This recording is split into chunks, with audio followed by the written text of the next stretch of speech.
Hello friends, ಎಲ್ಲರಿಗೂ ನಮಸ್ಕಾರ. ಕವಿತಾ ಕಿರಣ ಲೋಕಕ್ಕೆ ನಿಮ್ಮೆಲ್ಲರಿಗೂ ಸ್ವಾಗತ. ಆಷಾಢ ಮಾಸದಲ್ಲಿ ನಾವು ಮಾಡುವಂಥ ಪೂಜೆ ಪುನಸ್ಕಾರಗಳಿಗೆ ಹೆಚ್ಚಿನ ಮಹತ್ವವಿದೆ. ಜೊತೆಗೆ ಆದಷ್ಟು ಬೇಗನೆ ನಾವೇನೇ ಕೋರ್ಕೊಂಡ್ರೂ ಕೂಡ ಈ ಒಂದು ಆಷಾಢ ಮಾಸದಲ್ಲಿ ಅದು ನೆರವೇರುತ್ತೆ ಅಂತ ಹೇಳ್ತಾರೆ. ಆದರೆ ಈ ಒಂದು ಆಷಾಢ ಮಾಸವನ್ನು ಶೂನ್ಯ ಮಾಸ ಅಂತಲೂ ಕೂಡ ಕರೀತಾರೆ.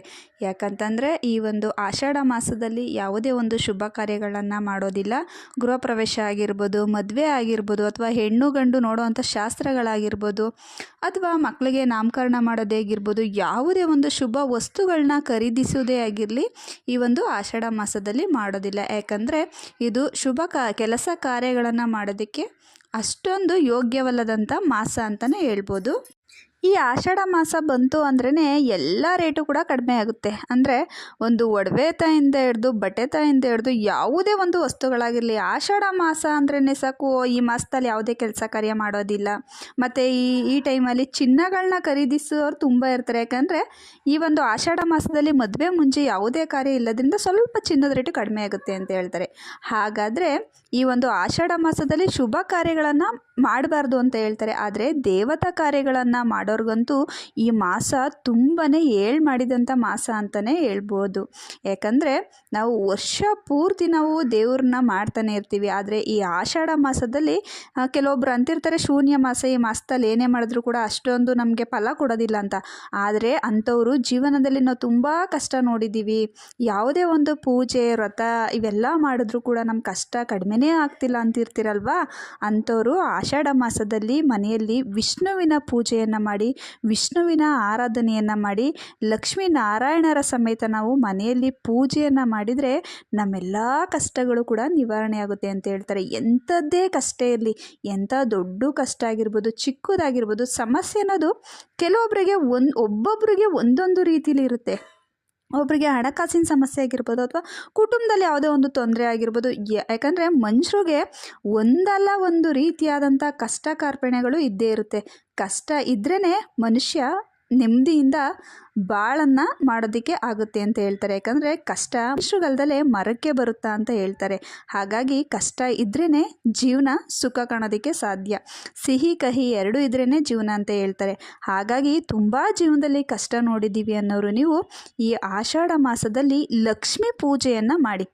ಆಷಾಢ ಮಾಸದಲ್ಲಿ ಅದರಲ್ಲೂ ಕೂಡ ವಿಶೇಷವಾಗಿ ಶುಕ್ರವಾರ ನಾವು ಲಕ್ಷ್ಮೀ ಪೂಜೆಯನ್ನು ಮಾಡೋದ್ರಿಂದ ನಮ್ಮ ಮನೆಯಲ್ಲಿ ಹಣಕ್ಕೆ ಯಾವತ್ತೂ ಕೂಡ ಕೊರತೆ ಬರೋದಿಲ್ಲ. ಮನೆಯಲ್ಲಿ ಸುಖ, ಸಮೃದ್ಧಿ, ಶಾಂತಿ ಅನ್ನೋದು ನೆಲೆಸುತ್ತೆ ಅಂತ ಹೇಳ್ತಾರೆ.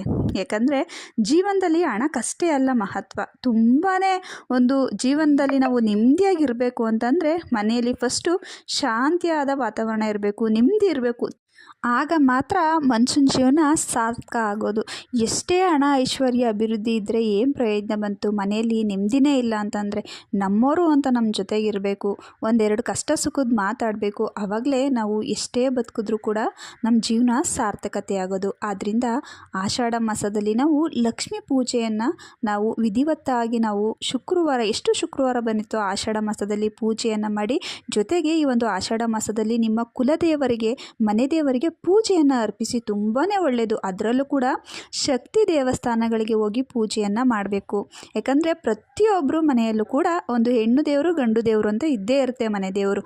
ನೀವು ಈ ಒಂದು ಆಷಾಢ ಮಾಸದಲ್ಲಿ ನಿಮ್ಮ ಮನೆ ದೇವರಿಗೆ ಹೋಗಿ ಪೂಜೆಯನ್ನು ಕೊಟ್ಟು ಬನ್ನಿ. ಅದು ಹೆಣ್ಣು ದೇವರಿಗೆ ಹೋಗಿ ಶಕ್ತಿ ದೇವಾಲಯಗಳಿಗೆ ಹೋಗಿ ಪೂಜೆಯನ್ನು ಮಾಡಿಸಿ. ತುಂಬಾ ಒಳ್ಳೆಯದಾಗುತ್ತೆ. ಇದರಿಂದ ನಮಗೆ ನಮ್ಮ ಮನೆ ದೇವರ, ಕುಲಿಯ ದೇವರ ಆಶೀರ್ವಾದವೂ ಕೂಡ ದೊರೆಯುತ್ತೆ. ಅಷ್ಟೇ ಅಲ್ಲ, ಈ ಒಂದು ಆಷಾಢ ಮಾಸದಲ್ಲಿ ಲಕ್ಷ್ಮೀ ಪೂಜೆಯನ್ನು ಮಾಡೋದ್ರಿಂದ ಮನೆಯಲ್ಲಿ ಅಭಿವೃದ್ಧಿ, ಅಷ್ಟೈಶ್ವರ್ಯ, ಸುಖ, ಶಾಂತಿ, ನೆಮ್ಮದಿ ಕೂಡ ನೆಲೆಸುತ್ತೆ. ಅಷ್ಟೇ ಅಲ್ಲ ಸ್ನೇಹಿತರೆ, ಈ ಒಂದು ಆಷಾಢ ಮಾಸದಲ್ಲಿ ಹೊಸದಾಗಿ ಮದುವೆ ಆದಂಥ ಸತಿಪತಿಗಳಿಬ್ಬರು ಕೂಡ, ಅಂದರೆ ದಂಪತಿಗಳು ಒಟ್ಟಿಗೆ ಇರಬಾರ್ದು ಅಂತ ಹೇಳ್ತಾರೆ. ಯಾಕೆ? ಇದಂತೂ ಪ್ರತಿಯೊಂದು ಕಡೆನೂ ನಡೆದು ಬಂದಿರುತ್ತೆ. ಕೆಲವೊಬ್ಬರಿಗೆ ಇದ್ರ ಬಗ್ಗೆ ಪ್ರಶ್ನೆನೂ ಕೂಡ ಇರುತ್ತೆ, ಯಾಕೆ ಈ ಥರ ಅಂತ. ಯಾಕಂತಂದರೆ ಈ ಒಂದು ಆಷಾಢ ಮಾಸದಲ್ಲಿ ಮದುವೆ ಆಗುವಂಥವ್ರು ಸತಿಪತಿಗಳಿಬ್ಬರು ದೂರ ಇರಬೇಕು ಅಂತ ಹೇಳ್ತಾರೆ. ಜೊತೆಗೆ ಅತ್ತೆ ಸೊಸೆಯರು ಕೂಡ ಜೊತೆಯಲ್ಲಿ ಇರಬಾರ್ದು ಅಂತ ಹೇಳ್ತಾರೆ. ಇದು ಆರೋಗ್ಯದ ದೃಷ್ಟಿಯಿಂದ ತುಂಬಾ ಒಳ್ಳೆಯದು. ಯಾಕಂದರೆ ಈ ಸಮಯದಲ್ಲಿ ಗಂಡ ಹೆಂಡತಿರು ಇಬ್ಬರು ಕೂಡ ಸೇರಿದ್ರೆ ಪ್ರೆಗ್ನೆಂಟ್ ಆಗೋದು 9 ತಿಂಗಳಾಗುತ್ತೆ. ಅಂದರೆ ಬೇಸಿಗೆ ಕಾಲದಲ್ಲಿ ಮಗು ಹುಟ್ಟುವಂಥ ಚಾನ್ಸಸ್ ಇರುತ್ತೆ. ಆ ಬೇಸಿಗೆ ಕಾಲದಲ್ಲಿ ತುಂಬಾ ಬೇಸಿಗೆ ತಾಪ ಇರುತ್ತೆ. ಅಷ್ಟೇ ಅಲ್ಲ, ಆ ಸಮಯದಲ್ಲಿ ರೋಗ ರುಜಿನಗಳು ಹರಡುವಂಥ ಸಾಧ್ಯತೆಯೂ ಕೂಡ ಹೆಚ್ಚಾಗುತ್ತೆ. ಇದೇ ದೃಷ್ಟಿಯಿಂದ ತುಂಬಾ ಬಿಸಿಲಿರುವಂಥ ಒಂದು ಬೇಸಿಗೆ ಕಾಲದಲ್ಲಿ ಮಗು ಆದರೆ ಈ ಸಮಯದಲ್ಲಿ ಗಂಡ ಹೆಂಡತಿರು ಸಂಸಾರವನ್ನು ಮಾಡಿದ್ರೆ ಬೇಸಿಗೆ ಕಾಲಕ್ಕೆ ಮಗು ಹೋಗುತ್ತೆ. ಅದು ಹೆಲ್ತಿಂದ ನೋಡೋದಾದರೆ ತುಂಬಾ ಅದು ಹಾನಿಕಾರಕ ಅಂತ ಮಕ್ಕಳಿಗೆ ಆಗಿರ್ಬೋದು ಅಥವಾ ಬಾಣಂತಿರಿಗೆ ಆಗೋದು ಅದು ಅಷ್ಟೊಂದು ಯೋಗ್ಯವಲ್ಲ ಬೇಸಿಗೆ ಕಾಲ ಅನ್ನೋ ಒಂದೇ ಒಂದು ದೃಷ್ಟಿಯಿಂದ ಈ ಆಷಾಢ ಮಾಸದಲ್ಲಿ ಹೊಸದಾಗಿ ಯಾರೆಲ್ಲ ಮದುವೆ ಆಗಿರ್ತಾರೋ ಅಂಥ ದಂಪತಿಗಳು ಜೊತೆಗಿರಬಾರ್ದು, ತವ್ರ ಮನೆಗೆ ಹೋಗಬೇಕು ಅಂತ ಹೇಳ್ತಾರೆ. ಇದೇ ಒಂದು ಉದ್ದೇಶಕ್ಕಾಗಿ ಸ್ನೇಹಿತರೆ. ಅಷ್ಟೇ ಅಲ್ಲ, ಅತ್ತೆ ಸೊಸೆನೂ ಕೂಡ ಸ್ವಲ್ಪ ದಿನ ದೂರ ಇದ್ದರೆ ಅವರ ಬಾಂಧವ್ಯನೂ ಕೂಡ ಗಟ್ಟಿಯಾಗುತ್ತೆ ಅಂತ ಈ ಒಂದು ಮಾಸದಲ್ಲಿ ಸತಿಪತಿಗಳಿಬ್ಬರು ದೂರ ಇರಬೇಕು ಅಂತ ಹೇಳ್ತಾರೆ. ನೋಡಿರಲ್ವಾ, ಇವತ್ತಿನ ಈ ಚಿಕ್ಕ ಮಾಹಿತಿ ನಿಮಗೆಲ್ಲ ಇಷ್ಟ ಆಗಿದೆ ಅಂತ ಅಂದ್ಕೊಂಡಿದ್ದೀನಿ. ಇಷ್ಟ ಆಗಿದ್ರೆ ಯಾರೆಲ್ಲ ನಮ್ಮ ಚಾನಲ್ನ ಫಸ್ಟ್ ಟೈಮ್ ನೋಡ್ತಿದ್ರೋ ಫ್ರೆಂಡ್ಸ್, ಪ್ಲೀಸ್ ರಿಕ್ವೆಸ್ಟ್ ಮಾಡ್ತಿದ್ದೀನಿ, ನಮ್ಮ ಚಾನಲ್ನ ಸಬ್ಸ್ಕ್ರೈಬ್ ಮಾಡ್ಕೊಂಡು ನೋಡಿ. ಜೊತೆಗೆ ವಿಡಿಯೋ ಇಷ್ಟ ಆದರೆ ಒಂದು ಲೈಕ್ ಕೊಡೋದನ್ನ ಮರಿಬೇಡಿ ಸ್ನೇಹಿತರೆ. ಮುಂದಿನ ವಿಡಿಯೋಗಳಲ್ಲಿ ಹೆಚ್ಚಿನ ಮಾಹಿತಿಯೊಂದಿಗೆ ಸಿಗ್ತೀನಿ. ಅಲ್ಲಿವರೆಗೂ ನಮ್ಮ ಚಾನಲ್ ಇರೋ ಪ್ರತಿಯೊಂದು ಉಪಯುಕ್ತ ಮಾಹಿತಿನ ನೋಡ್ತೀರಿ, ನಮಗೆ ಹೀಗೆ ಸಪೋರ್ಟ್ ಮಾಡ್ತೀರಿ. Thank you.